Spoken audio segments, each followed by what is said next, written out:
Thank you very much, Dr. Tam, for introducing today's webinar. Without further ado, I welcome our speakers and ask Dr. Evans to take the microphone to start our presentation.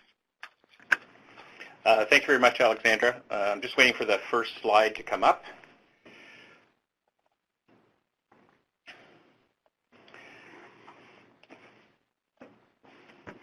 There we go. So I'm going to just start off today's talk by talking a little bit about the burden of seasonal influenza in Canada.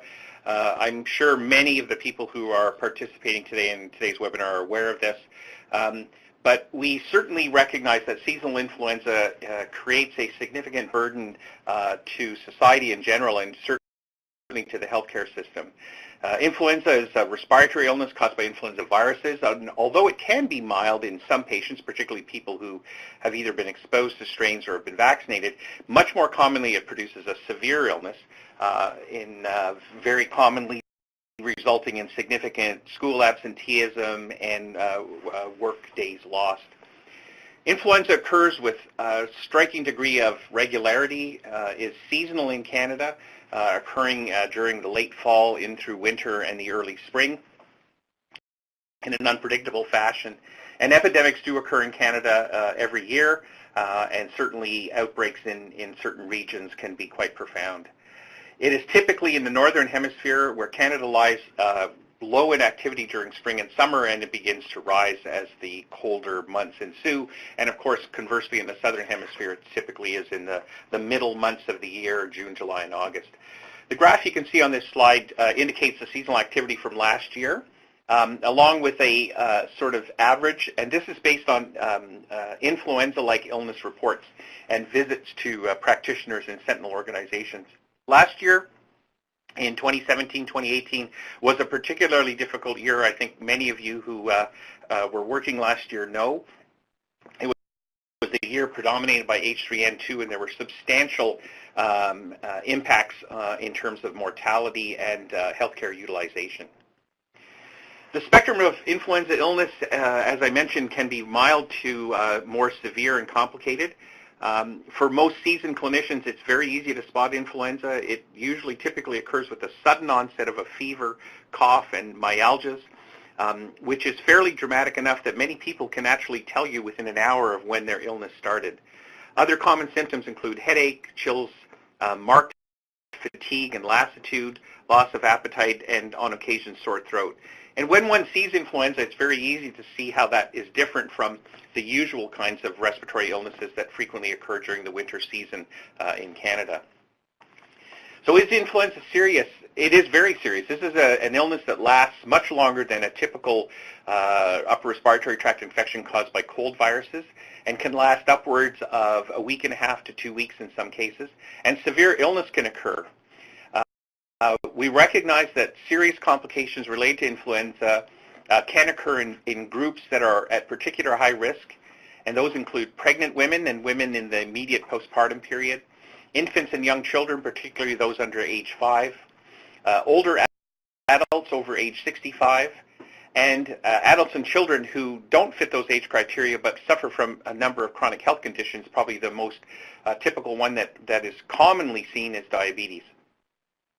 Those that reside in nursing homes and other chronic care facilities are at risk not just because of comorbid illnesses and age, but because of their proximity to each other. And then lastly, we recognize, and this has occurred throughout the world, that Indigenous peoples suffer significant more morbidity with influenza illness than non-Indigenous individuals.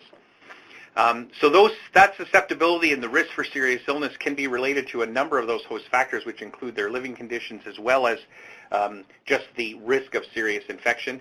And it's estimated in any given season, on average, there are over 12,000 hospitalizations in Canada per year, and deaths that are close to 3,500.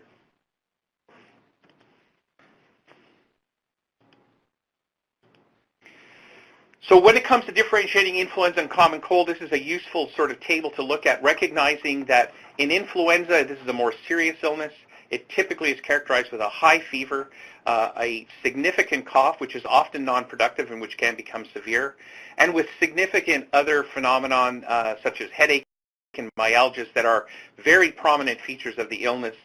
And some patients may, in fact, even after recovering from influenza, go on to have significant fatigue and weakness for upwards of 2 or 3 weeks. This is very different from a cold, which almost everybody on this call and on this webinar would be familiar with, which is a mild illness in which there may or may not be fever, a mild cough, some degree of systemic manifestations, but usually things that are relatively mild and easy to deal with. Most people would agree that being off work for a day or two with a cold is actually kind of fun because you get to do other things, but being off work with influenza usually makes you want to be able to be back at work because you would rather face that than actually have the influenza. A nice way to look at it is this little thing I put together, which shows the difference between influenza and cold using trains. One of them is clearly a real locomotive, and the other one is simply Thomas the Tank Engine. So influenza is a particularly severe illness, and when people get influenza, they then begin to understand why we take it so seriously and why it's an important disease to prevent. Influenza certainly burdens particular age groups. I've already mentioned those over age 65 as well as children under the age of 5. And what we recognize even amongst those groups is that certain strains of influenza, including influenza A, H3N2 strains, which circulate seasonally, preferentially seem to affect with significant more morbidity and mortality those over age 65. Influenza B also occurs in varying patterns, which I'm going to talk about in a second, and they have a particular problem in terms of the burden of illness being higher in younger children. And what you can see in this graph is sort of the last 3 seasonal influenza seasons and what sort of happened in terms of the rates of hospitalizations amongst those age groups. And you can see that in the 2015-16 season, it was an H1N1 predominant strain. In 2016-17, it was H3N2, and then last year was a mixed season of B and H3N2. So how can influenza be prevented? Well, what we know is that annual influenza vaccination is the least expensive, longest lasting, and most effective way to prevent influenza and or its complications, and certainly can decrease the severity of symptoms. In addition, there are lots of good health practices which I think many of you, especially those who work in public health and infection prevention control, know about. Proper hand washing, cough etiquette, making sure that when people are sick they stay home and don't come to work and transmit it to others, as well as some things like the control of infectious particles which may be on touch surfaces, less of an issue with influenza and more so with other viruses. Dr. Gemmill is going to expand more on the influenza vaccine, but we know that the influenza vaccine can be effective. Its effectiveness, however, varies with a number of things which Dr. Gemmill is going to talk about. And I've included in here the last bullet point about mutations that arise during vaccine production.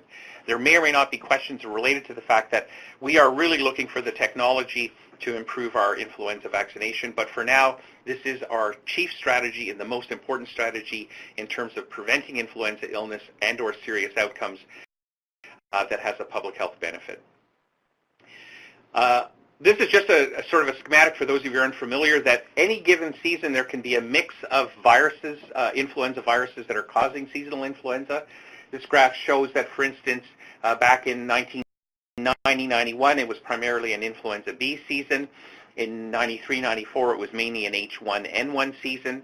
And then in other seasons, they may be mixed where there's a contribution from a number of different viruses, like in 92-93 if you look at the UK data. All 3 viruses were playing a role. And that's part of what makes it a little bit difficult to sort of predict or expect what's going to happen, because that can change. And although we learned from the Southern Hemisphere's experience, that can sometimes be different in the Northern Hemisphere. This results in differences between what is in a influenza vaccine in the way of an antigen, and that can result in some problems with mismatches. And this is a graph that shows data from way back to 1980 all the way up to about 1998 that shows, if you assume that that horizontal line is about 70% effectiveness, in the seasons where it matches, it works well, and in seasons where it doesn't match, it doesn't work well. So on that point, it's a good segue into further discussion, and I'm going to turn it over to my co-presenter, Dr. Gemmill, who's going to talk about the NACI recommendations on seasonal influenza vaccine. Well, thank you, Dr. Evans, and I trust that everybody can hear me all right.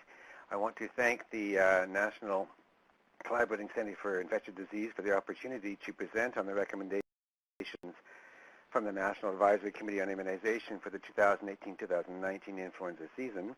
I'll be presenting the main changes from that are going to be listed in the document that can be found on the website for the Public Health Agency of Canada, NACI's website.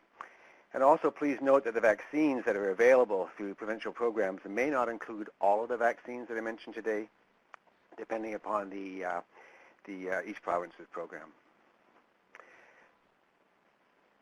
So NACI has been providing rigorous expert and evidence-based advice on vaccines for over 50 years. It's an external advisory body to the Public Health Agency of Canada that makes recommendations on the optimal use of vaccines to protect Canadians. It's a diverse expert committee comprising a number of different specialists that are listed for you there, and representatives from national professional associations, as you can see. Recommendations are made based on NACI's evidence-based process, which broadly involves evidence gathering, synthesis, and translation of evidence to guidance. And every year, NACI issues a statement on seasonal influenza vaccine that helps healthcare providers understand the optimal use of this vaccine, the various formulations that are available in Canada based on the most up-to-date data available. And please note that the chapter on influenza in the Canadian Immunization Guide and this statement are one and the same document. So what's new for 2018-2019? The first issue that has been identified is the literature review that's been conducted for people with neurological conditions. Based on an updated literature review, NACI has reaffirmed its recommendation that children and adults with neurological and neurodevelopmental conditions are groups for whom influenza immunization is particularly recommended. So they join that list of people with chronic diseases. This literature review found that the body of evidence is suggestive of a relatively high burden of pre-existing neurological conditions in children and adults who experience serious pandemic and seasonal influenza-related complications, such as hospitalization, admission to ICUs, and death. And these neurological conditions include neuromuscular, neurovascular, neurodegenerative, neurodevelopmental, and senior disorders. What's not included in the group of neurological conditions are conditions such as migraines and psychiatric conditions without neurological impairment. And this literature review was published in May of 2018, and the web link is provided for you on this slide. The second issue is the choice of vaccine formulations for persons age 65 and older. And this group is important because they are more likely to, as you all know, to develop the complications of influenza, and yet the vaccine often has a lower efficacy in this population. Manufacturers have focused some of their efforts on developing a vaccine that provides better protection, and there are a number of vaccines that have have been developed for this purpose. But the new one for this year is Sanofi's high-dose vaccine, which contains 60 micrograms of each of the components. This is a trivalent vaccine, so it's against 2 A's and 1 B, as recommended by the WHO.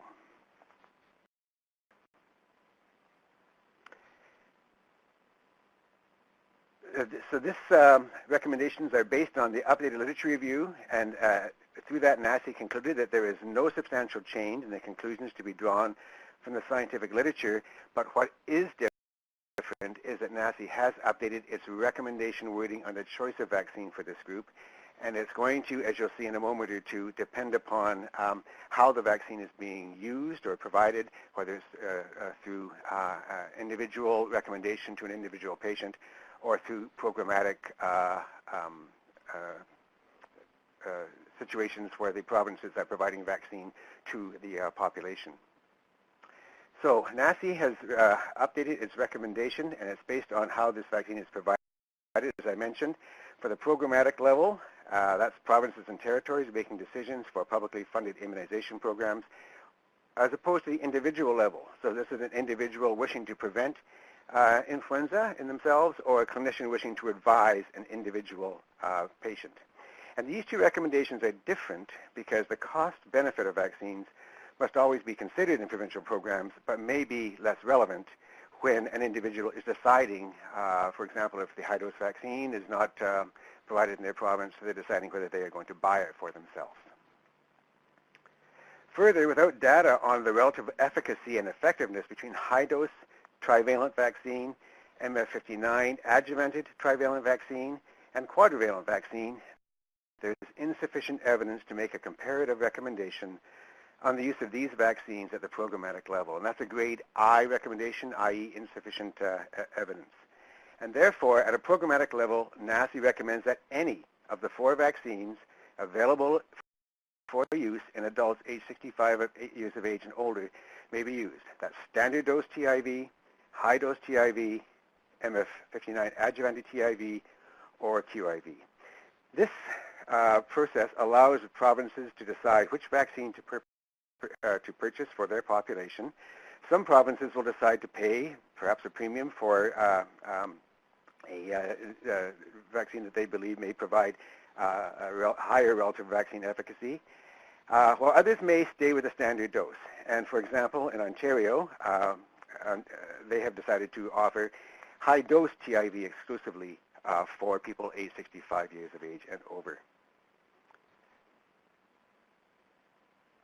So the choice of vaccine here, as I mentioned, high-dose TIV is expected to provide superior protection to standard dose TIV based on the evidence that NACI has reviewed on this. So for individuals, NACI recommends that high-dose TIV should be offered over standard dose TIV to persons aged 65 years of age or older. In provinces in which high-dose TIV is not offered in a publicly funded program, individuals may decide to pay for a vaccine that probably will have a higher VE, but which is trivalent rather than quadrivalent in its formulation. The difference in these two approaches allows provinces to make decisions based on their populations, taking into consideration their assessment of the cost-benefit, while for individuals, the data suggests that there may be better protection, but only against these 3 above-mentioned strains. So here are the general recommendations for the use of influenza vaccine for 2018-19, which have not changed except for the addition of the comments I've already made on neurological conditions. NACI recommends influenza vaccination for everyone aged 6 months of age and older who does not have a contraindication to the vaccine, and also for the standard groups that are particularly identified for this vaccine, including those with a risk of complications or hospitalization, people capable of transmitting influenza to those at risk, that's household contacts of infants, for example, or care providers of young children, or people who have high risk of influenza complications, people who provide essential community services, and people in direct contact with poultry infected with avian influenza during culling operations. So just to summarize, anyone who wishes to reduce their risk of influenza should consider receiving the vaccine. The rationale for people who provide essential services is that the community does not want to have too few people to provide those services in a large outbreak. And the rationale for those who cull poultry is to prevent the theoretical risk of a reassortment of a seasonal virus in a human with a new strain of poultry, which then may lead to the emergence of an aggressive strain.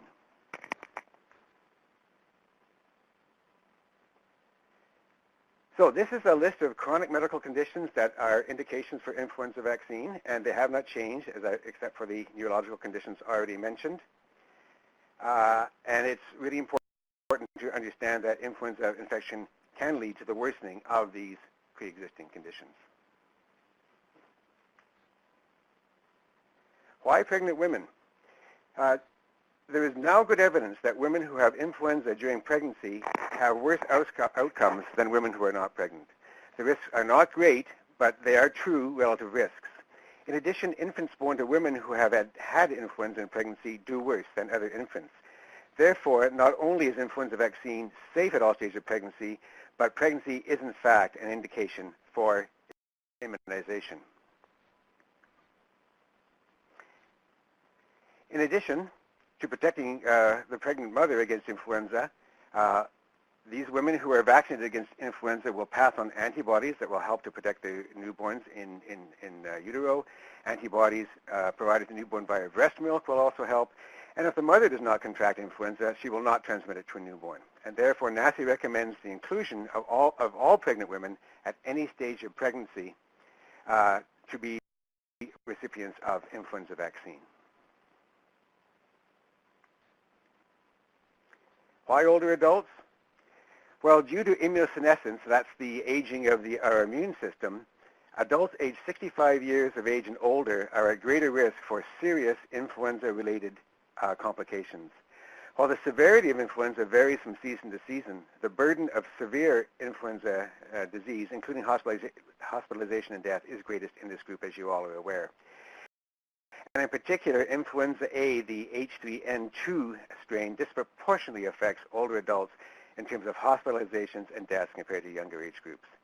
And so, therefore, persons over the age of 65 have been recommended to have influenza vaccine for decades for this reason.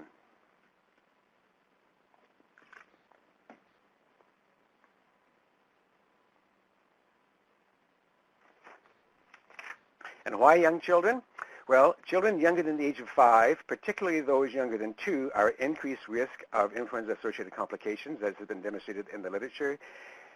Children younger than age 2 account for about a third of the hospitalizations reported by IMPACT, the monitoring program run through the Canadian Pediatric Society. And although pediatric deaths due to influenza remain mercifully rare, some children still die from influenza infection every year in Canada. For all of these reasons, influenza vaccine continues to be recommended for younger children. Finally, influenza vaccine is less immunogenic in infants less than 6 months of age and does not provide sufficient protection against influenza, which is why the vaccine is not indicated for or recommended in this group. So there are 2 important reasons why annual influenza immunization is needed. First, the body's immune response from vaccination diminishes within a year, and the circulating influenza virus is changed frequently, necessitating annual change in influenza strains. Children aged 6 months to 9 years of age receiving seasonal vaccine for the first time in their life should be given 2 doses with a minimum interval of 4 weeks in between the doses. And the reason for that is that children under the age of 9 need priming, and once the priming has been done, it need not be repeated. And so therefore, children who have been previously immunized with seasonal influenza vaccine and adults need receive just 1 dose of influenza vaccine each year. So older adults do not need to be primed, as it is assumed that they will have been exposed to influenza naturally by age 9. As mentioned by Dr. Evans, over time, antigenic drift of strains occurs within an influenza A subtypes or B lineage, and this constant changing of circulating viruses requires seasonal influenza vaccines to be reformulated annually. And just to remind you, antigenic drift are the minor antigenic alterations to the influenza virus's surface proteins, hemagglutinin and neuraminidase, which can lead to decreased efficacy. The influenza vaccines in Canada for this season contain strains recommended by the World Health Organization last February, and in the trivalent vaccines there will be A Michigan for H1N1, A Singapore for H3N2, and B Colorado for the B Victoria lineage, and in the quadrivalent vaccines is added the B Phuket-like virus, which is from the Yamagata lineage. This year, there will continue to be trivalent formulations of influenza vaccine, although the movement is towards quadrivalent formulations. So anyway, just going back to the influenza vaccines available in Canada, the second column are the various products of each type that are licensed and marketed, and in the third column are the indications by age for each vaccine formulation, which may vary by product. In addition to the regular vaccines, such as the TIVs and the QIDs, there are specialized vaccines, as we've already mentioned, for those over 65, the adjuvanted and high dose, and also special formulations for nasal spray, as an example. This table is for your reference, and please note that not all products will be made available in all jurisdictions, and that the availability of some products may be limited. The decision to include specific influenza vaccines as part of a publicly funded program depends on a variety of factors in each province that we've already talked about. And this chart, also for your reference, shows the recommended formulations for each age group. For children, NACI recommends quadrivalent vaccine over trivalent vaccine, as there is a greater burden of influenza B in this age group, and we've already mentioned the mismatches that have occurred. For adults aged 65 years of age and over, due to the increased burden with H3N2 in particular, and good evidence of better efficacy of high-dose TIV compared to the standard dose, NACI is recommending that the high-dose TIV for individuals should be offered over the standard dose. And for LAIV, for children aged 2 to 17 years, after careful review of the available vaccine efficacy data from various countries, including Canada, over the last several seasons, NACI has concluded that the current evidence is consistent with LAIVs providing comparable protection against influenza to that afforded by inactivated influenza vaccines. Previous studies and clinical experience also indicate the LAIV to be safe, but the current evidence does not support a recommendation for a preferential use of that vaccine in these children. A word about contraindications. All influenza vaccines are contraindicated for people who have had an anaphylactic reaction to a previous dose or to any component, with the exception of egg. Egg allergy is not a contraindication for influenza vaccine with any formulation. Egg allergy, allergy to egg protein was considered that contraindication on theoretical grounds until recently, when it was shown, first of all, that the amount of egg protein in the vaccine is insufficient to cause a severe allergic reaction, and then observations in persons over the last several seasons with severe allergic reaction to egg protein did not have a reaction to the vaccine that was severe or life-threatening. And several seasons of post-marketing safety surveillance in Canada have shown that egg allergy does not appear to be associated with a greater proportion of spontaneous reports of anaphylaxis or allergic adverse events following immunization with influenza vaccine. LAIV is contraindicated for children less than 24 months of age, and that's because of the increased risk of wheezing. Individuals with severe asthma or those with medically attended wheezing in the 7 days prior to immunization. And severe asthma is defined as currently on oral or high-dose inhaled glucocorticosteroids or active wheezing. But LAIV is not contraindicated in people with stable asthma or recurrent wheezing. Next, pregnant women, because it's a live attenuated vaccine and there's a lack of safety data at this time, and the same for people with immune compromising conditions. So a word about influenza vaccine safety. These vaccines are safe and well tolerated. With the IM administration, injection site reactions are common, but generally mild and transient. With a nasal spray, commonly there's rhinitis and congestion, which again are more trivial types of events following immunization. Serious adverse events are rare, and in most cases data are insufficient to determine a causal association. And the safety of influenza vaccines in Canada is continuously monitored by the Canadian Adverse Events Following Immunization Surveillance System. It's important to understand that any medical intervention has risks, but the vaccines, including influenza vaccines, are monitored carefully, and they're amongst the safest interventions that people are offered. The risk of potential adverse events associated with influenza vaccination, again, must be balanced against the risk of infection itself and all the other benefits of the immunization. So, for example, the risk of Guillain-Barré syndrome following influenza vaccine is approximately 1 additional case per million doses of vaccine administered. But Jeff Kwong and his group in Toronto have shown that the risk of GBS following immunization infection itself is tenfold greater. So what can you do as healthcare providers? To help to prevent the spread of influenza, it's recommended that we all receive our annual influenza vaccine to help to prevent transmission to patients. Use every opportunity to vaccinate people at risk, even after activity has been documented in the community, to discuss the risks and benefits of the vaccine with patients, as well as the risk of not being vaccinated, and then to remind people about all those other good things that Dr. Evans has previously mentioned. Do remember that as a healthcare provider, your patients trust your recommendations. You are a key driver for vaccine uptake. And the recommendation of a healthcare provider is one of the most important important reasons that people are immunized. Being immunized ourselves not only decreases our own risk, but also demonstrates to our patients that we believe in this vaccine. Finally, just a word about the implications of low vaccine effectiveness. Existing influenza vaccines are by no means perfect, but they are, as Dr. Evans has said, currently the best available line of defense against influenza. And even when there's a less than ideal match or a lower VE against circulating strains, the possibility of that lower VE should not preclude vaccination, particularly for people at high risk of complications.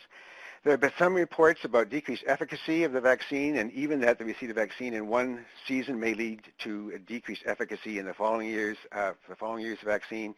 It's still important to remember that people who are immunized are still more likely to be protected against influenza for those who are unvaccinated, and that the protection is against several different strains, and that a milder illness may occur even if one does contract influenza.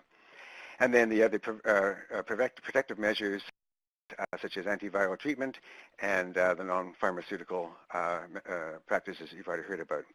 And that mention of antiviral treatment then is a nice segue back to Dr. Evans, who is going to tell you more about antivirals. Thank you.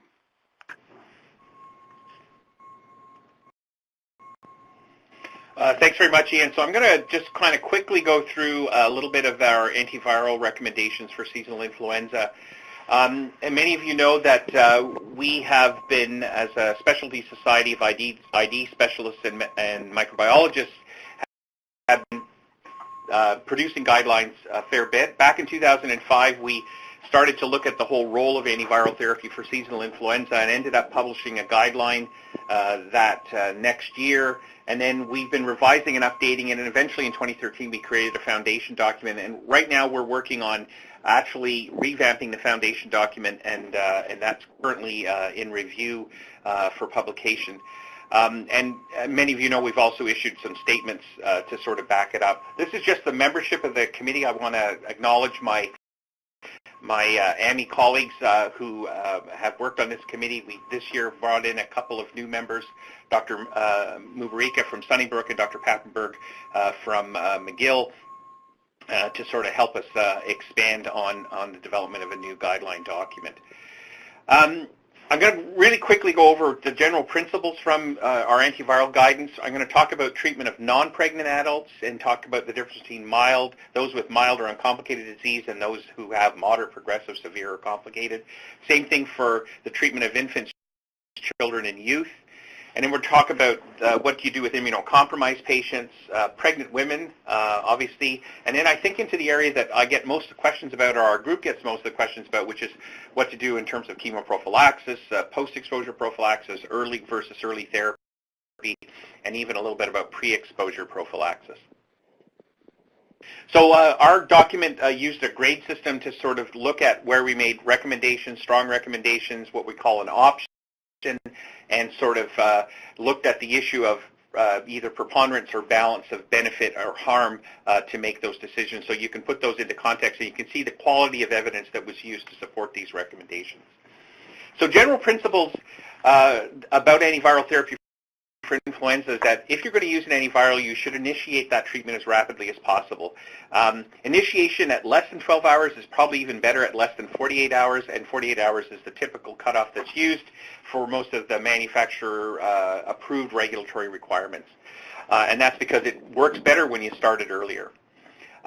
However, antiviral therapy should be initiated even if the interval is longer than 48 hours if you're dealing with someone whose influenza illness is severe enough to require hospitalization, if they have what appears to be progressive, severe, or complicated influenza, regardless of their previous health status, and or if it's an individual from the group that's at high risk. So, and you've seen the list of the people who are at high risk for serious, progressive, or complicated influenza.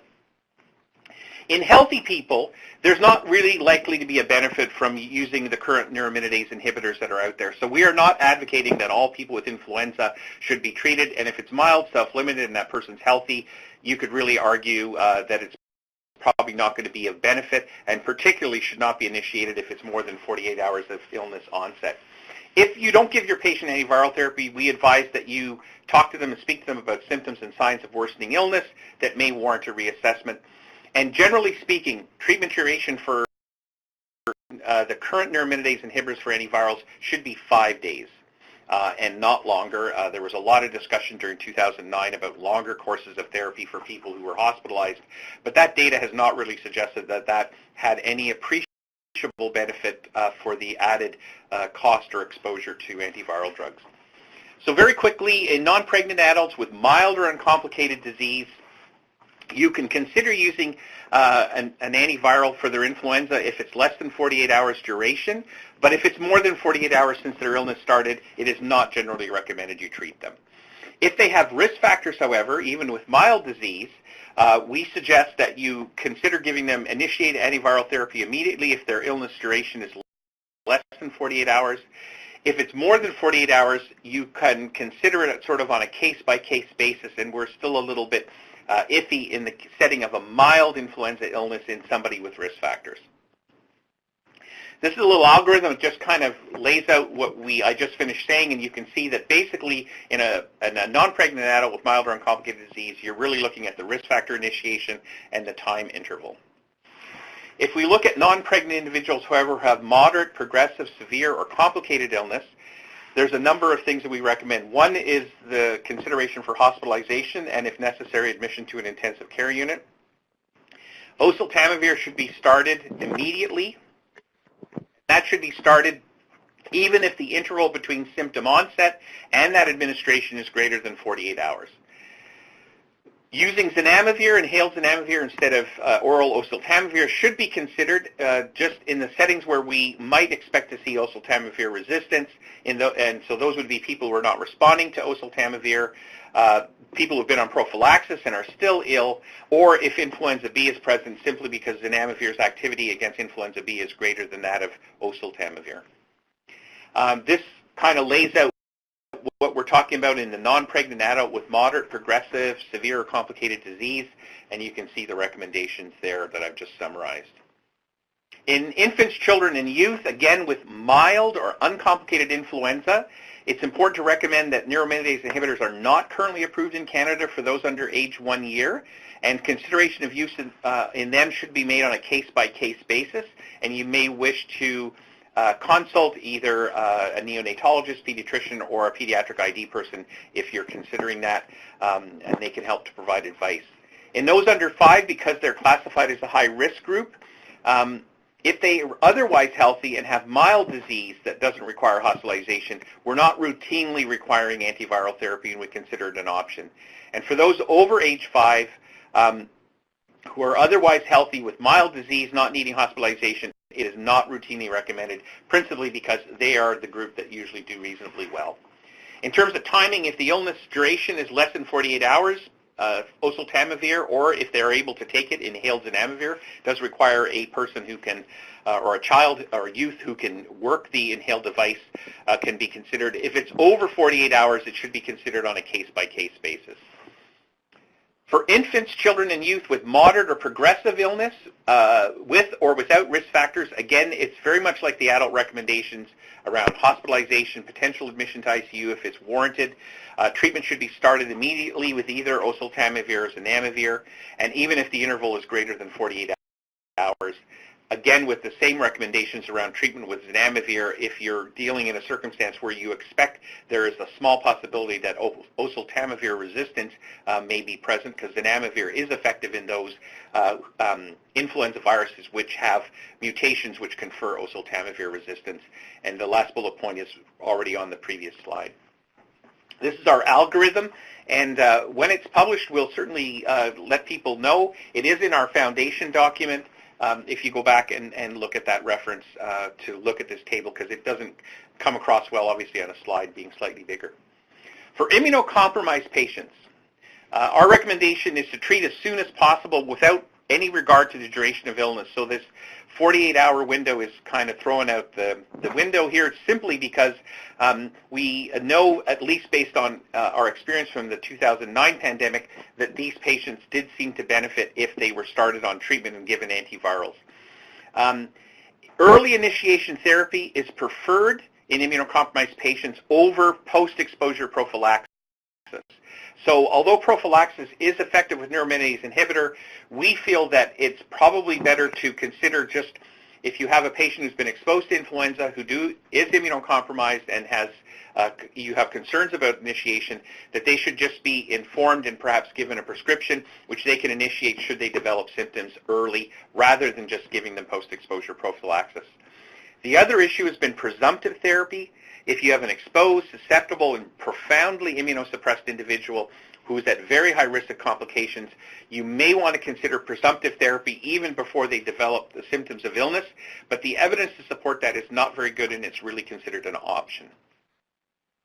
For pregnant women, as has already been stated by Dr. Gemmill, the association between pregnancy and the immediate 4-week postpartum period with an increase for severe influenza has been well documented. We know that oseltamivir is a safe drug inherently given to pregnant women, at least based on observational data from the 2009 pandemic. So oseltamivir in the standard doses that you would use is recommended for the treatment of women who develop influenza during pregnancy or up to 4 weeks postpartum. And that's a fairly strong recommendation with not the greatest evidence, but some good evidence. Pre-exposure prophylaxis versus early therapy. Early therapy is preferred over any kind of routine seasonal pre-exposure prophylaxis.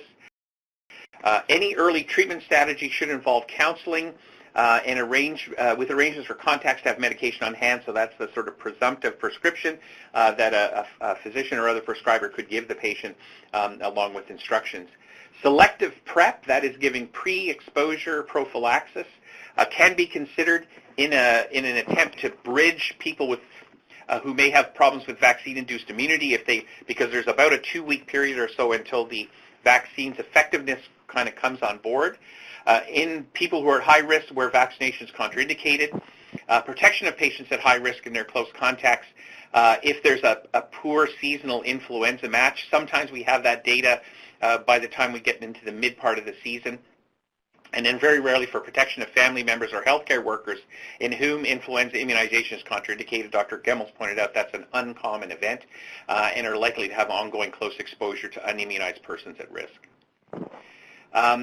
Post-exposure prophylaxis, as I've already mentioned, early therapy is preferred over PEP in this circumstance due to the concerns about drug resistance. There are some times when you can consider post-exposure prophylaxis. Probably the one with the strongest recommendation is about controlling outbreaks in closed facilities, combined with treatment and vaccine administration. Early treatment or PEP should not be prescribed to groups of healthy individuals who may have an exposure in the community. If a close contact occurred but did not occur during the infectious period or more than 4 days have elapsed since that last infectious contact. Again, we have an algorithm which lays out what I've just said in a sort of algorithmic form that some people may find useful, and I've highlighted in red those recommendations. Lastly, I'm just going to finish by talking about what do you do with antiviral drugs in the potentially low vaccine efficacy season. And antiviral therapy, we still believe can be considered for individuals at high risk of serious influenza complications in a season where there's a poor match. But the evidence to support that is not particularly strong, and we are incorporating our recommendation by grade in the new document. Where influenza is clinically suspected, antiviral treatment of high-risk individuals should be initiated as soon as possible, ideally within the first 24 hours, even if they have received influenza immunization, and that's because of that issue of potential mismatch. And then finally, antiviral prophylaxis for the control of influenza outbreaks in healthcare facilities, long-term care, nursing homes, etc., should be done at the discretion of the local medical officer of health and could include staff simply because we may not be as confident about the protection that we're getting when an outbreak occurs in that particular setting. So I'm just going to turn it over to Dr. Gemmill for a last summary of key messages and some resources about seasonal influenza prevention and control. Well, thanks, Dr. Evans. And in the interest of time, we have some questions that have been posted. So I just want to say very quickly that influenza vaccine is the most effective way to prevent influenza. You've already heard that from both of us. Everyone 6 months of age and older may get the vaccine, but it's particularly if they're at high risk for complications. It's important to get immunized every year because of the lack of effectiveness probable after 1 year and the change in the virus. This vaccine protects against several different flu viruses, 3 in the case of trivalent and 4 in the case of quadrivalent. And even when there's lower effectiveness against one strain, the vaccine can still provide protection against the remaining 3 strains.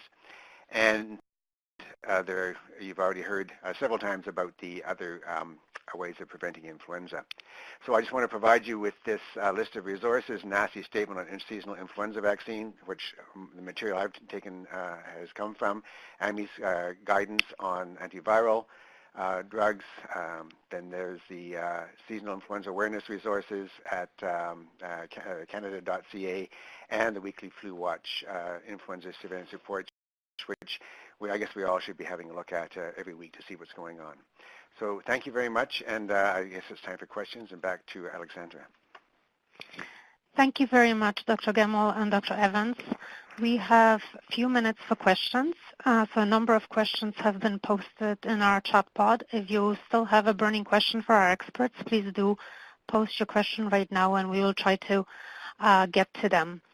The first question that I would like to pose is, why was a high-dose TIV made as opposed to high-dose QIV? Well, I'm looking. It's Dr. Gemmill here. I'm looking in the chat box, and I think Dr. Evans did answer this quite accurately, which is that Sanofi did their clinical trials using a trivalent vaccine, and that's why it's the one that's licensed. I haven't heard from Sanofi whether they're going to be doing a quadrivalent vaccine, but since we're moving to quadrivalent vaccines in general, and this is to guard against the mismatches in bees that have occurred regularly over the last decade or so, I would not be at all surprised if we will see a QIV high-dose vaccine at some point in the near future. Okay, thank you very much. A similar question: if an adult 65 years or older already received a QIV, should they go back and get a high-dose TIV? Well, I think the answer to that question is, for most provincial programs, for those of people over 65, you're allowed 1 dose of vaccine. And this is an interesting question, because one could argue, let's get as much protection as we can with a quadrivalent vaccine against 4, and then the high dose against the 3 remaining, since it's not a quadrivalent. I think that the idea here is that one should get an influenza vaccine, and it would not be, I think, generally recommended that people who have had a dose, a legitimate dose of influenza vaccine, should go back. Now, if you've had the quadrivalent vaccine, you won't get necessarily that relative vaccine efficacy. It might be as much as 30%, so that's a little bit you've lost there. And if you get the high dose only, which is trivalent, then you may have a risk of being exposed to the influenza B, the B Fouquet that's not in the vaccine. And I think these are basically risks that we take. So my suggestion would be that people should not be going back for a supplementary dose. Okay, great. Thank you very much. A question for Dr. Evans. You spoke about who should be prescribed antiviral medication, but question came up about resistance. Should clinicians be concerned about antiviral resistance? At this point, absolutely not. The incidence of oseltamivir resistance in seasonal influenza strains, and this is looked for prospectively, is still very, very low. The mutations that confer resistance to oseltamivir we know can be present, but they're not currently circulating amongst the H3N2 and H1N1 strains that cause most of our seasonal influenza. So at the moment, your probably biggest clue to the presence of oseltamivir resistance and when you should be worried is somebody who maybe got the flu while they were receiving oseltamivir, and or someone who you have on oseltamivir who doesn't appear to be responding, and you don't have another reason why things are getting badly or they're not doing well in the ICU or in the hospital. So don't worry about resistance at the moment. It's still not a big problem. We really worry about resistance mostly in potential pandemic strains, which fortunately have remained quiescent. Okay, great. Thank you. A subsequent question is regarding prophylaxis. Should healthcare workers be prophylaxed if significantly exposed and refuse vaccination? Well, this is probably one of the most controversial questions. So if you're a healthy person and you've been exposed to influenza and you don't have risk factors, et cetera, you may develop a mild or uncomplicated influenza illness. So the benefit personally of taking prophylaxis may not be huge. The issue does come up, though, what do you do with people who refuse influenza immunization and they may have had an exposure? And again, I think this underscores where we sort of cross over into the line of what is our personal responsibility as healthcare workers to make sure we do everything we can to protect ourselves. Certainly during the 2009 pandemic, we were using antiviral agents for post-exposure prophylaxis in that setting, so we could maintain healthcare workers in the environment.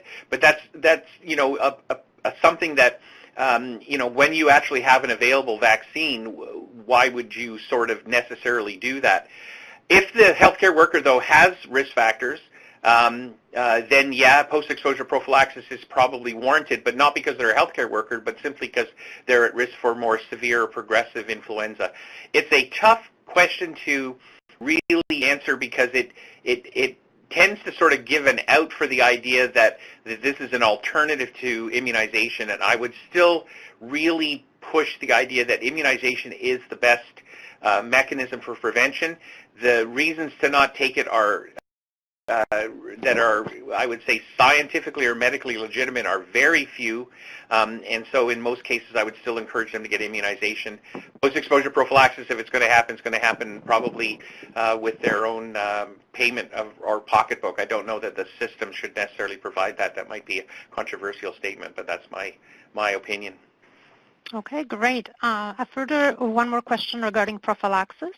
Could you please speak to the duration of prophylaxis in the event of a closed facility outbreak? Great question. Another one that we get asked very frequently.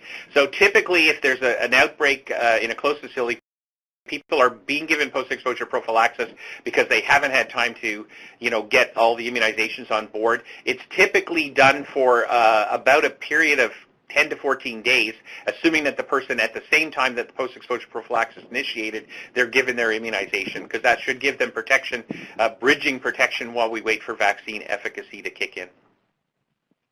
Okay, great, thank you.